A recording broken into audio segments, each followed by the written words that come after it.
Esto es Arte Humano Session, soy Mariela Gómez Cerro y le quería contar que estamos otra vez en Instagram los viernes a las 21 horas, a partir de las 21 horas, 17 en Argentina. Hola María, hola Gaby, hola mamá. Y como ustedes saben, Arte Humano nació de una idea de mi libro, donde yo reúno siempre artistas plásticos y charlamos. Y durante la pandemia no sabíamos cómo comunicarnos, no podíamos hacer exposiciones de arte. Y entonces se me ocurrió crear este espacio. Este espacio fue creciendo, se hizo una temporada uno donde charlamos con un montón de artistas, más de 30 he charlado yo desde acá, desde Frankfurt. Y esta segunda temporada he querido tener la idea de ponerle otro hilo conductor, que es la valentía. No como las personas tuvimos que cambiar, tuvimos que adaptarnos a una nueva situación y muchas veces los seres humanos necesitábamos de apoyos, ¿no? Como la otra vez hablábamos con Sonia Tamarov de apoyarnos en la yoga y de respirar. Y entonces, en este camino de tratar de ser mejores personas con esta nueva situación que fue la pandemia, que es la pandemia, nos seguimos preguntando y como padres también tenemos un montón de inquietudes, sobre todo cómo es la vida, cómo es la convivencia con los chicos, cómo amigarnos con lo digital, con las computadoras. Entonces yo tuve la idea de poder charlar hoy con María Zavala. Es una especialista, es periodista especialista en comunicación y en familia y sus tecnologías. Ella es periodista, vive en Madrid. Sus escritos y conferencias, que por eso la he conocido, son muy interesantes. Ella, sus artículos han salido en distintos diarios de Madrid y de España, La Razón, La Vanguardia, El País. También ha participado en varias televisiones españolas como Cadena Ser, como Telemadrid. Y lo que yo he visto últimamente, que se los recomiendo, es la participación de ella en Not a Game, que es un documental que se puede ver en Netflix.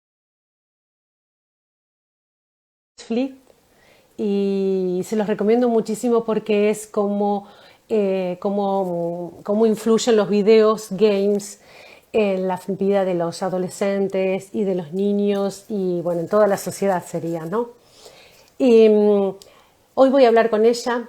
eh, también tiene un blog que se llama Iwomonish y se los recomiendo también. Voy a invitarla a María Zavala para poder hacerles preguntas. También pueden escribirme si quieren por acá por Instagram por si necesitan alguna, si tienen alguna duda o me encantaría que lo pudieran escribir. Así que voy a invitarla a María. Hola María, bienvenida. ¿Qué tal, Mariela? Muchas gracias. No, de nada, me alegro poder estar con vos y practicar y hablar, ¿no? Porque nosotros nos conocemos hablando por teléfono, pero no nos hemos visto personalmente. Así que bueno, un gusto, María, poder hablar con vos Igualmente, igualmente. y sí, y también que las demás personas como yo que te conozco y que me encanta y es como un apoyo, como decía yo, ¿no? Es en este momento que muchos de nosotros y sobre todo como padres necesitamos y necesitábamos y creo que vamos a necesitar cada vez más, ¿no? Y yo creo que es el tema que nos da vuelta por la cabeza, ¿no? De como padres, cómo guiarlos en lo de la tecnología y los chicos y no sentir que nos equivocamos, que somos injustos, ¿no? Sí, es que es muy difícil encontrar el término medio. Es además un mundo nuevo en el sentido, no porque la tecnología sea nueva en sí, pero ya lleva unos años acompañándonos, sino porque, bueno, se suceden muchos cambios. Nosotros no vivimos una infancia y una adolescencia igual a la que están viviendo ellos, pero más que esa diferencia generacional, que yo creo que siempre ha existido entre padres e hijos, con sus distintos matices, Yo creo Sí. que nosotros como adultos, en esta sociedad digital en la que vivimos también nosotros, vivimos muchos cambios constantes. Entonces tenemos la diferencia generacional, nuestra propia incertidumbre ante el tipo de sociedad en la que estamos viviendo y las circunstancias, pandemia incluida, Ujú. nuestra propia percepción de toda esta tecnología que estamos adaptando progresivamente. Entonces es cierto que estamos, da igual dónde, tú estás en Alemania, pero eres argentina, yo colaboro mucho con gente en Sudamérica, he hecho cosas en el extranjero, aquí también, y aquí hay Ah, distintas provincias, comunidades autónomas, pero estamos muy unidos por una cierta inquietud, eh, tanto personal como adultos. Qué ujú. locura todo esto, ¿no? Qué ritmo Sí, ¿no? frenético, Sí. el smartphone, el portátil, las tablets, las apps, los entornos digitales, las redes sociales, las plataformas de videollamada, trabajo online, informarte online, comprar online. Lo adaptamos como podemos, pero estamos en un ritmo muy frenético. Y luego, en cuanto a nuestros hijos, pues leemos y escuchamos muchas noticias de muchos tipos y luego en función de nuestras propias percepciones, pues o bien nos preocupa mucho porque nos parece que es muy arriesgado, o bien no nos da la vida y no llegamos a mucho y sobrevivimos como podemos. Y bueno, igual que la digitalización ha supuesto un cambio en todas las esferas de nuestras vidas, pues en la vida familiar también y en Ujú. la manera de educar también. También, no, sí, sí. Y eso es lo que nos preocupa, ¿no? Cómo poder guiarlos a los chicos, ¿no? Cómo darles, si les damos herramientas, si les damos el ejemplo. ¿Vos qué recomendaciones nos das para poder tener un par de herramientas? Ay, pues mira, yo te diría que quizás tenemos que intentar empezar por entender, por una parte, que estamos rodeados de mucho ruido y entonces tenemos que intentar Sí, evitar educar a golpe de titular. Es decir, leo que los videojuegos son malos, los prohíbo, leo que los videojuegos son buenos, dejo que los utilicen. sí. El mejor momento para un móvil es los 13 años, porque lo he visto en una noticia, pues entonces me espero a los 13 años, da igual cómo sea mi hijo. Leo que Instagram es tóxico para los adolescentes, pues no voy a dejar que mi hija adolescente tenga una cuenta en Instagram. Evitar eso, porque es verdad que hay mucho ruido, y tratar de ser conscientes también de nuestra propia nostalgia, ¿no? Que nos gustaría que vivieran una infancia o adolescencia más parecida a la nuestra, pero la nuestra no fue tan perfecta como la recordamos, y si nosotros tuviéramos ahora 14 años, pues haríamos lo mismo que hacen los chavales y las chicas de 14 años, ¿no? Entonces, tratar un poco de, por una parte, entender la época en la que están creciendo nuestros hijos, entenderla de verdad. Eso no significa que les dejemos hacer de todo, pero sí que la entendamos. Claro. Y luego estar dispuestos a desaprender algunos de nuestros sesgos, ¿no? Algunas de nuestras ideas preconcebidas y aprender cosas nuevas para acompañarles. Al final, lo que más necesitan nuestros hijos en esta sociedad digital es lo mismo que han necesitado hijos de otros padres en otras épocas, que es compañía, cariño, ejemplo, conversación. eh, y un buen clima en casa, ¿no? Es cierto que la ciencia, la sociología llevan años investigando el impacto, no de la tecnología digital en las personas, sino incluso de la televisión, ¿no? Y no vamos a ser más Ujú. listos por mirar una pantalla, ni vamos a aprender más rápido por mirar una pantalla, ni vamos a ser más felices por mirar una pantalla, ¿no? Pero tampoco dice la ciencia realmente que seamos más infelices por mirar una pantalla. Y la realidad, lo que sí dice la ciencia es que si un niño crece en un hogar con un entorno, un Ujú. clima favorable, un clima en el que hay cariño, en el que hay estabilidad, en el que hay disponibilidad de los adultos, en el que hay Sí. compañía, humor, bueno, todo eso tan idílico, ¿no?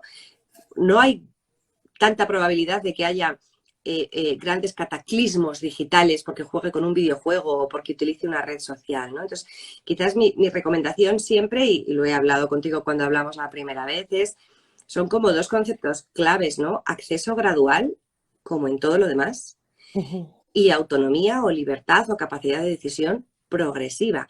Esto es algo que hacemos en todas las parcelas de la educación, ¿no? Quieres que coman de todo porque sabes que es saludable, quieres que hagan deporte porque sabes que es bueno para ellos, eh, quieres que pidan las cosas por favor y que den las gracias y que sean razonablemente educados, quieres que vayan descubriendo sus aficiones para también descubrir sus talentos, ¿no? Entonces, con todas estas cosas no necesitamos sentirnos súper sabios para decirles hay que comer verduras y frutas porque yo soy experto en gastronomía y además soy médico y sé que es bueno tomar brócoli para el corazón. Esto Sí. no necesitamos ese empoderamiento, ¿no? O para decirles que es bueno hacer deporte porque para el cuerpo es saludable moverse en lugar de estar siempre quieto, ¿no? Sin embargo, con el tema de la tecnología, del videojuego, la tablet, el móvil, la consola, las apps, los vídeos, los retos virales, tenemos una cierta sensación de que esto nos ha llegado tarde, nos ha pillado mayores, no sabemos de esto y entonces, ¿cómo vamos a educar en el buen uso de todo esto Sí, si nosotros no hemos tenido esa vivencia, ¿no? Entonces, aquí hay dos matices. Uno, el buen uso, el uso saludable, el bienestar digital, la salud digital. No es una única medida. No hay una sola forma de utilizar la tecnología que esté reconocida como la saludable y la correcta, ¿no? Entonces, realmente hay que poner el foco en la persona, en este caso en nosotros y en nuestros hijos, para que accedan a todo esto de una manera gradual en función de la edad, en función del carácter, en función de la familia, de nuestras posibilidades, nuestro tiempo, nuestra formación en cuanto a estos temas, ¿no? Y para eso hay pues distintas herramientas, ¿no? Y quiero matizar la diferencia porque tú, por ejemplo, puedes en tu familia ser unos forofos del motocross y de montar en moto por el campo. Y si es así, lo más probable es que introduzcáis a vuestros hijos en este deporte y que lo hagáis con cascos para niños, motos para niños, protecciones para niños. Y a mí desde fuera, que jamás he subido una moto, me puede parecer arriesgadísimo y súper peligroso para tus hijos. Pero como forma parte de tu cultura familiar, tú lo conviertes, lo integras en el resto de la educación, ¿no? Entonces les das compañía, les das ejemplo, les hablas, les explicas, les rodeas de herramientas que les permitan realizar esa práctica deportiva sin correr tantos riesgos, ¿no? Entonces, al final con la tecnología es un poco igual. Con este ritmo frenético que te decía, tendemos a adaptarnos a toda la tecnología y entonces si se ponen de juego a los videojuegos les dejamos o si nos dicen que hay que prohibirlos, los prohibimos. Entonces adaptamos nuestra familia al mensaje sobre tecnología que nos llega desde fuera. Y lo que yo trato de trabajar con las familias en las sesiones o con los estudiantes, bueno, mi trabajo diario es hacer lo contrario, es adaptar toda esta sociedad digital a mi familia. Entonces, ¿qué nos funciona? ¿Qué nos gusta? ¿Cómo lo compartimos? ¿Cómo aprendemos aquello que no entendemos? ¿No? Creo que esto es un matiz que parece que no es muy relevante, pero yo creo que es muy significativo. Entonces, acceso gradual, poco a poco en función de la edad, porque no va a ser lo mismo con mi hijo mayor que tiene 17 y siempre ha sido el mayor, ha sido el primero en casa en probarlo todo, que con mi hijo el pequeño, que como se dice en España, sabe misa, ¿no? O sea, sabe muchísimo ya, ha oído de todo y ha estado expuesto a muchas más experiencias, ¿no? Mi hijo mayor, cuando tenía la edad que tiene hoy el pequeño, no había oído ni la mitad de conversaciones o conceptos que ha oído hoy el pequeño, ¿no? Luego, ya el lugar que ocupa un niño en una familia va a determinar muchas experiencias, ¿no? Entonces, ese acceso gradual y luego la autonomía poco a poco. Pues porque yo creo que el gran problema que tenemos es que cuando los niños son pequeños, en todo esto de las pantallas nos preocupa el tiempo, que no pasen mucho tiempo delante de la pantalla porque nos han dicho que se hacen adictos o que se vuelven tontos, ¿no? Porque es cierto que la ciencia investiga cómo afecta demasiado tiempo de pantalla al desarrollo cognitivo de los niños en la primera infancia, ¿no? De los 0 a los 6 años. Nos preocupa el tiempo en los primeros años y luego de repente hay un punto en el que nos empiezan a preocupar los riesgos, ¿no? Lo que terceros puedan hacerle a nuestros hijos, bien porque les hagan acoso, bien porque pues haya mensajes subidos de tono, delicados, intercambio de mensajes de sexting, ¿no? Y haya casos de incluso sextorsión, bien porque nuestros hijos consuman contenidos que inducen o normalizan tanto la pornografía como la violencia. Todo esto nos preocupa. Pero si lo piensas, estamos preocupados por dos factores externos. O sea, estamos preocupados porque haya muchos coches en la ciudad o muchos criminales en la ciudad. Y en las ciudades hay coches y hay criminales. Entonces tenemos que confiar por una parte en las fuerzas y cuerpos de seguridad, igual que tenemos que aprender a confiar cuando también se lo merezcan más en los distintos gobiernos y agentes reguladores para que regulen mejor la manera en que se diseñan y se utilizan las plataformas digitales a las que tienen acceso nuestros hijos, pero el foco lo tenemos que poner en nuestros hijos. ¿Cómo son? ¿Cómo están? ¿Qué edad tienen? ¿Cuál es su carácter? ¿Qué me ven hacer a mí con las pantallas? ¿Cuánto hablamos de tecnología en casa?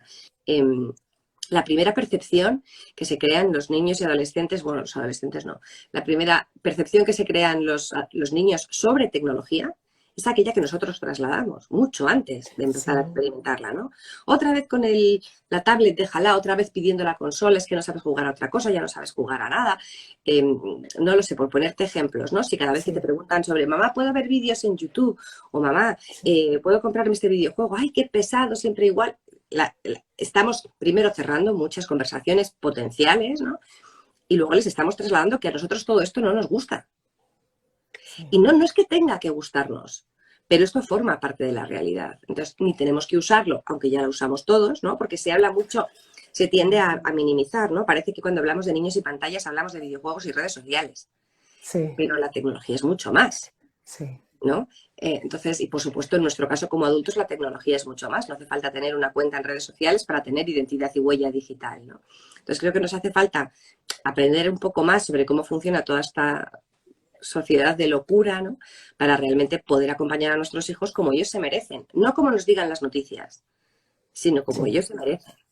Que al final es una claro, educación mucho más basada en lo analógico de toda la vida, solo que con matices adaptados al mundo en el que vivimos, ¿no? Porque, bueno, pues si tú tienes que hablar de el efecto del consumo de pornografía, por ejemplo, en Internet por parte de menores de edad, es cierto que tienes que hablar de que no hay derecho a que haya plataformas de acceso súper fácil por parte de cualquier persona, incluso un menor, con contenidos súper hardcore y explícitos, y no hay derecho a que eso no esté regulado de alguna manera, ¿no? Eso es cierto, sí, pero tienes que hablar con ellos de eso.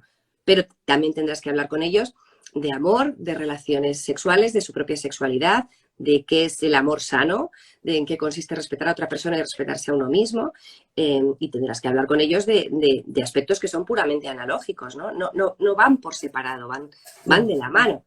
Tú puedes prohibir a tus hijos la exposición a las pantallas hasta que cumplan 18, pero eso no va a evitar que cuando cumplan 19 empiecen a vivir en una sociedad que es digital y se van a encontrar contenidos y se van a encontrar a personas y se van a encontrar comentarios y se van a encontrar críticas y se van a encontrar noticias falsas y se van a encontrar postureo y se van a encontrar gente que cuenta que su vida es perfecta y eso les va a generar frustración. Yo no digo que haya que adelantar ese momento, pero lo que hay que trabajar es la manera en la que nuestros hijos crecen capaces de afrontar todo eso. Eso no significa que haya que ponerles delante de la pantalla que vean cualquier cosa, pero tú tienes que entender el mundo en el que viven, porque es que no viven en 1982, viven en otro tiempo. claro, hay que hablar y hay que meterse, involucrarse en lo que ellos miran, lo que quieren y acompañarlos, me parece, ¿no? Claro, bueno, al final, fíjate que en ese acceso gradual Sí, está el equilibrio.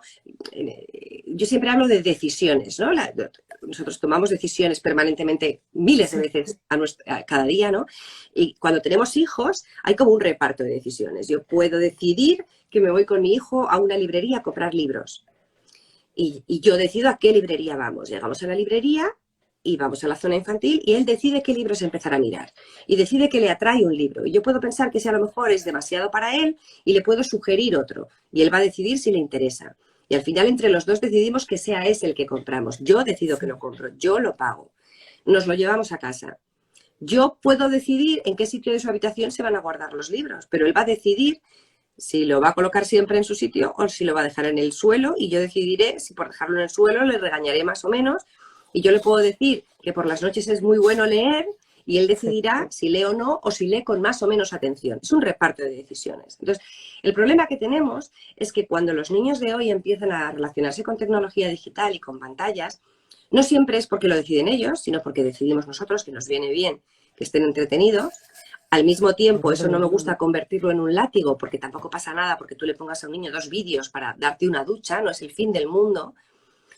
Lo que no puedes es aparcarlo delante de la pantalla para que esté 3 horas y media con 2 años viendo vídeos o darle el móvil en el restaurante para que no te moleste a ti, ¿no? O sea, lo que quiere decir es que no siempre lo deciden ellos y que cuando ya empiezan a decidir, creo que lo importante aquí es no solo poner el foco en el tiempo, que es lo que estamos haciendo los padres y las madres de todo el planeta, microgestionar el tiempo de pantalla de nuestros hijos, como trabajar con ellos el momento de la conexión, la intención de la conexión y el tipo de conexión, ¿no? Especialmente en los últimos meses, sobre todo durante el confinamiento, yo siempre recomendaba a las familias como hacer bloques por tipos de uso, ¿no? Porque tú puedes decir, te dejo 1 hora al día, pero es que depende de para qué. No es lo mismo 1 hora claro, viendo una película que 1 hora dibujando, que 1 hora viendo vídeos, que 1 hora hablando con la abuela por videollamada. Es el mismo tiempo, pero no es la misma experiencia. Entonces creo que es muy importante en ese acceso gradual del que te hablaba, que sí, pongamos la atención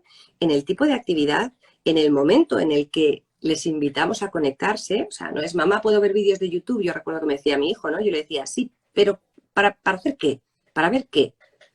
Porque a lo mejor tú quieres ver siempre esos dibujos animados que te gustan, pero a lo mejor yo te quiero proponer ver vídeos de gente que hace cosas súper chulas con piezas de Lego y como a ti te gusta el Lego, vamos a ver qué cosas chulas hace la gente. Ahí no se le va a ocurrir a lo mejor buscar eso, a lo mejor sí, pero en función de la edad, ¿no? Yo creo que tenemos que intentar crear alternativas. ¿Por qué? Porque lo que se nos dice ahora, especialmente hasta los, digamos, 7 o 8 años, es que lo mejor es evitar las pantallas al 100%, salir a dar un paseo por el campo, hacer deporte con nuestros hijos y hacer manualidades, ¿no? Parece como que es un tiempo de mayor calidad. Yo defiendo que todo eso hay que hacerlo, pero que también podemos compartir con ellos ocio digital, sumado al resto, ¿no? Y parece como que la única manera de compartir ocio delante de una pantalla con nuestros hijos es ver una película, por ejemplo. Pero no, hay muchas más cosas. Yo puedo cocinar con ellos viendo las recetas en un tutorial y copiándolas en la cocina y ahí hay tiempo juntos y hay manipulación de alimentos y hay creatividad y hay hacer algo productivo, ¿no? Podemos copiar manualidades ahora para las fiestas de Navidad y decorar la casa con cosas que estamos viendo y es tiempo de pantalla juntos, por ponerte otro ejemplo. O animarles a hacer ellos mismos cosas, ¿no? Pues que escriban letras en un documento y luego se imprime y es su cuento, o ayudarles a buscar fotos en internet, a ser posible utilizando buscadores de los que están diseñados para niños, que los hay, ¿no? Hay navegadores y buscadores diseñados para niños, ¿no? Que busquen cosas de sus personajes favoritos o lo que sea, se imprimen, ellos los pegan en una cartulina y es su propio póster. Y ahí hay una alineación del ocio digital y el ocio analógico, porque cuando los pediatras de todo el mundo nos recomiendan pocas horas de pantalla, ¿no? Cuanto menos posible antes de los 2 años, luego máximo van subiendo las horas, ¿no? Realmente no es porque la pantalla les haga más tontos o la pantalla les haga ser obesos. Es porque estando mucho tiempo delante de la pantalla dejan de hacer otras cosas importantes para su desarrollo. Y esto es un matiz tremendamente importante. No es que la pantalla sea perjudicial en sí misma, no es una relación de causa-efecto, sino que porque pasan mucho tiempo de la pantalla dejan de hacer otras cosas muy importantes. Entonces, creo que tenemos que darles nosotros alternativas en el uso de la tecnología y para eso hay que dedicarle tiempo y dedicarle imaginación. Pero vamos, yo creo que los padres cuando queremos se nos ocurren muchas cosas, ¿no? Entonces, sinceramente creo que es intentarlo de corazón. Sí.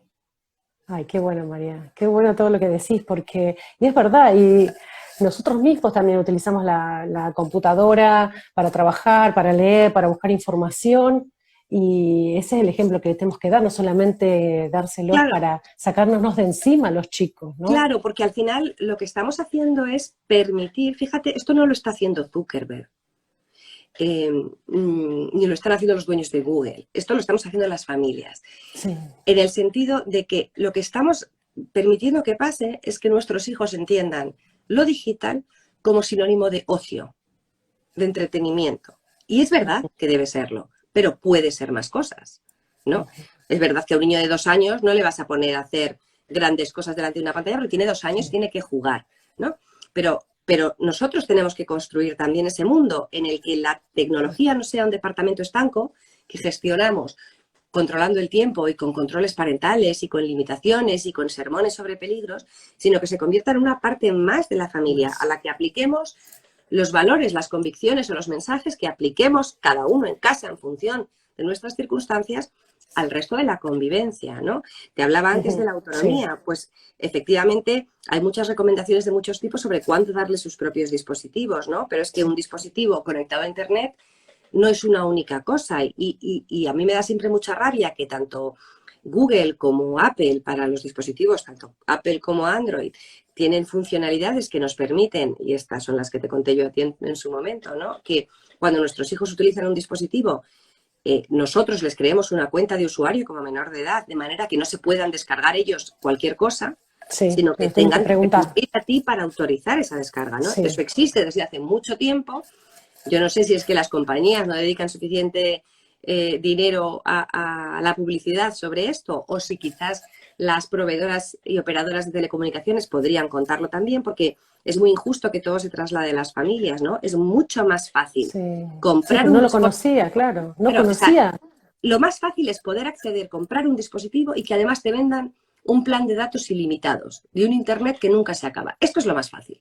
Lo más difícil es acceder como familias, como padres y madres, a información sobre cómo gestionar esto. Esto está mal planteado y esto no es culpa de las redes sociales. Esto al final, la responsabilidad es de todo el sistema de explicarlo bien a las familias, ¿no? Entonces, estas cuentas de usuario de menores te permiten que tus hijos pues no se descarguen cualquier aplicación o no se creen perfiles en cualquier red social sin que tú no formes parte del proceso. Claro, si tú prohíbes toda la tecnología a tus hijos hasta los 15, a los 15 es mucho más difícil que quieran contar contigo para una autorización o una aprobación, ¿no? Mientras que si a los 11 empiezan a utilizar una tablet, por ponerte un ejemplo, y tienen esas cuentas de usuario y se acostumbran a que tú formas parte de esa experiencia y autorizas o no las descargas o los usos digitales, igual que autorizas o no comprar un pantalón o unas deportivas, porque no se puede comprar las dos cosas al mismo tiempo, porque no se puede, por ponerte un ejemplo, pues se acostumbran y lo interiorizan de una manera mucho más natural. Entonces, verdaderamente, sí. Claro, esto lo que necesita es que realmente cambiemos el foco, ¿no? Estamos siempre pensando en lo que la tecnología hace con nosotros y por ende con nuestros hijos, los hace adictos, los distrae, les ofrece una realidad distorsionada, les ofrece una sensación de búsqueda de placer 24 horas al día, lo que hace con nosotros también, ¿no? Pero pensamos mucho menos en qué hacemos nosotros, qué decisiones tomamos y enseñamos a tomar respecto a esa tecnología, ¿no? Al final estamos educando, la mayoría de nosotros, en un ¿qué no quiero que pase entre mi hijo y una pantalla? ¿No? Nos preocupa. Claro, lo negativo estamos pensando siempre, ¿Qué no quiero que pase? ¿Qué no quiero? Pero si lo piensas, en el resto de parcelas no hacemos eso. Tú no dices, como no quiero que tenga un infarto, le voy a dar mucha verdura. El mensaje es, quiero que coma verdura para que se acostumbre a una alimentación saludable. Entonces, el mensaje que yo traslado es, quiero que se acostumbre a una convivencia con la tecnología en la que él, poco a poco y conforme pueda, se vaya haciendo dueño de sus decisiones y responsable de sus acciones. Porque este mensaje de la adicción, que quizá deberíamos hablar de uso problemático, este mensaje de la adicción, aparte de que es incorrecto desde el punto de vista científico, es muy peligroso de cara a nuestros propios adolescentes, ¿no? Porque si tú le dices a tu hija que Instagram es adictivo o su móvil es adictivo, el mensaje que ella interioriza es como todo esto es una droga, claro, yo me he hecho adicta, no puedo evitarlo, soy adicta, ¿no? Pues digamos, acostúmbrate a hacer un uso más racional de la tecnología que tienes alrededor, ¿no? Igual que se dice, pues, cuidado con tu privacidad, no compartas nada. Pues eso es muy injusto. Sí, no depende de nosotros.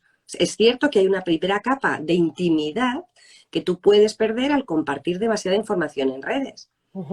Pero la mayor parte de la capa de intimidad / privacidad que perdemos en sociedad digital no depende de nosotros. Porque no nos dan a elegir en los términos de uso, pero no en los términos de uso de las redes sociales, sino de cualquier plataforma. En la plataforma en la que paguemos los impuestos, en la que hagamos citas con el especialista o el médico, la plataforma en la que nos registremos para votar. Entonces, es cierto que es un momento muy complicado, pero yo sí que creo que estamos un poco distraídos con el tema de todo esto es muy peligroso para nuestros niños, porque entonces lo que hacemos es estrictamente protegerlos. Y claro que hay que protegerlos. Sí. Pero protegerlos no significa meterlos en una burbuja y que no tengan contacto con esto.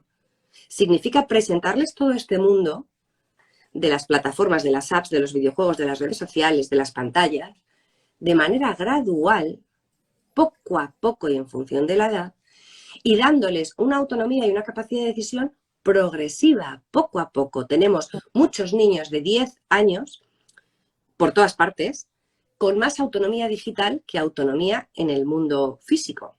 Niños que no dejamos que vayan por la ciudad en transporte público, pero que sí dejamos que naveguen solos por Internet. Internet no se ha diseñado para niños, salvo que aprendas a elegir, como decía antes, navegadores infantiles, buscadores infantiles, apps infantiles, buscar información sobre las apps en plataformas que realmente te cuenten cómo están diseñadas, si se ofrecen publicidad o no, si respetan tu privacidad o no. Hay páginas como PEGI o SRB donde te cuentan todo lo que representa un videojuego, si tiene mensajes violentos, si tiene mensajes con estereotipos, si incluye compras dentro y posibilidad de gasto. Hay posibilidad de utilizar controles parentales en prácticamente todo tipo de dispositivos y entornos digitales, que no digo que sea la solución, pero que hay herramientas.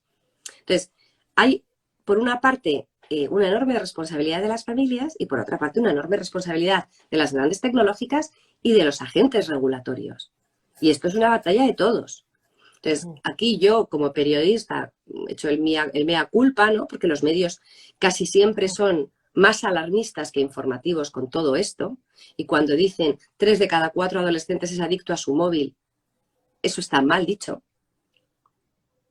Es así, porque no hay una adicción reconocida por la ciencia al móvil.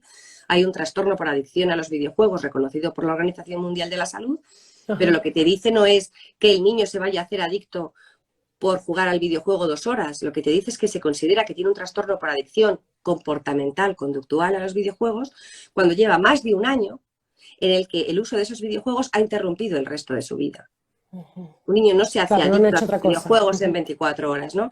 Una niña no ve expuesta su autoestima por utilizar 2 meses Instagram. No es lo mismo un adolescente vulnerable ya en su mundo físico, que se siente mal, que una niña que se siente la reina del mundo. No es lo mismo un adolescente antes de la pandemia que durante la pandemia que después de la pandemia. Entonces, decir que Instagram es tóxico para los adolescentes, además de que no es lo que la ciencia dice, porque la ciencia no dice Instagram causa peor autoestima o mayor malestar. Lo que dice es que en ocasiones, y no en todas, el consumo de según qué contenido se relaciona con que las chicas se sientan peor. Pero que al final, cuando yo hago talleres con adolescentes, ellas tienen que saber que lo que hay en Instagram no se lo inventa Instagram, lo suben y lo publican personas. Personas que viven en una sociedad en la que por la mañana les dicen a las chicas que estén empoderadas y que su cuerpo es suyo y viva la mujer, pero por la tarde les recuerdan que en muchas tiendas hay talla única y que a lo mejor sigue habiendo un estereotipo de cuerpo perfecto y lo que se salga de ahí por arriba o por abajo, no es tan perfecto. Y se sigue hablando del éxito fácil y la publicidad sigue teniendo mujeres con escote. Nos preocupa lo que vean nuestras hijas en redes sociales o nuestros hijos, pero no las series que vean en plataformas como Netflix, que a lo mejor tampoco están compartiendo los mejores valores. Luego, al final, lo digital impregna y permea lo analógico y viceversa. O sea, lo que vemos en Internet no es fruto de una cosa que existe en un metaverso. No. Hoy por hoy, lo que cuando no teníamos Internet también pasaba lo mismo. Bueno, pues que hoy lo que vemos en Internet es directamente el reflejo de lo que se vive en sociedad. Lo que sí que es cierto es que como nuestros hijos, niños y adolescentes, están en unas edades en las que no son adultos, están aprendiendo a pensar, aprendiendo a interpretar, aprendiendo a descodificar las normas de convivencia, pues no les puedes dejar solos. Sí. Eso no significa que les prohíbas la pantalla, pero les tienes que acompañar. Sí. Hablar mucho, todo lo que puedas. ¿Va a funcionar? Pues seguro no. Yo conozco familias con 2 hijos, tengo en mente una en concreto, ¿no? Que en España en los años 80 hubo muchos problemas con las drogas, ¿no? Y una familia que tenían 2 hijos, obviamente a los 2 les dieron la misma educación. Uno acabó en el mundo de la droga muy mal y otro no. Entonces el contexto influye, las compañías influyen, esto lo han sabido siempre los padres, ¿no? Y ahora Internet influye también. Pero lo que hagamos en casa no influye menos, sino que puede influir más. Ay, María, gracias por tu charla. Yo tengo miedo que se corte, por eso me decía lo del tiempo. Te quería agradecer y me encanta escucharte hablar y bueno, ojalá que pueda acceder a tu libro que se llama Ser Padres en la Era Digital.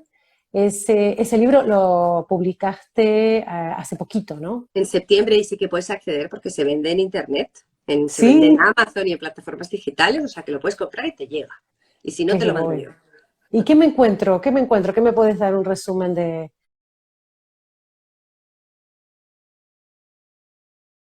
Pues mira, trata de hacer un mapa de, como una especie de descripción. No es un libro sobre cómo educar en la era digital, ni sobre qué significa educar bien en el uso de Internet. Es un libro en el que trato de reflexionar sobre qué significa ser padres y madres hoy.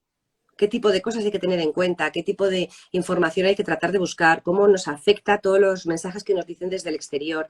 ¿Qué decisiones podemos intentar tomar? Este acceso gradual, esa autonomía progresiva. Hablo de lo que dice la ciencia respecto al impacto de la tecnología sobre la salud. trato de no dar consejos, de respetar que cada familia es un mundo y podemos tener circunstancias, valores, costumbres diferentes, pero bueno, sí reflexionar para abrir un espacio en el que todos nos encontremos por estas preocupaciones que tenemos y tratemos de encontrar las herramientas que cada uno podamos necesitar, pues para afrontar la situación de la mejor manera que podamos, dejando de pensar un poco en qué están haciendo los demás y empezando a ¿Qué pensar estoy en qué haciendo queremos yo? hacer nosotros. ¿Sí? ¿Qué Sí, estoy haciendo y qué quiero hacer? tienes razón. Ay, María, muchísimas gracias.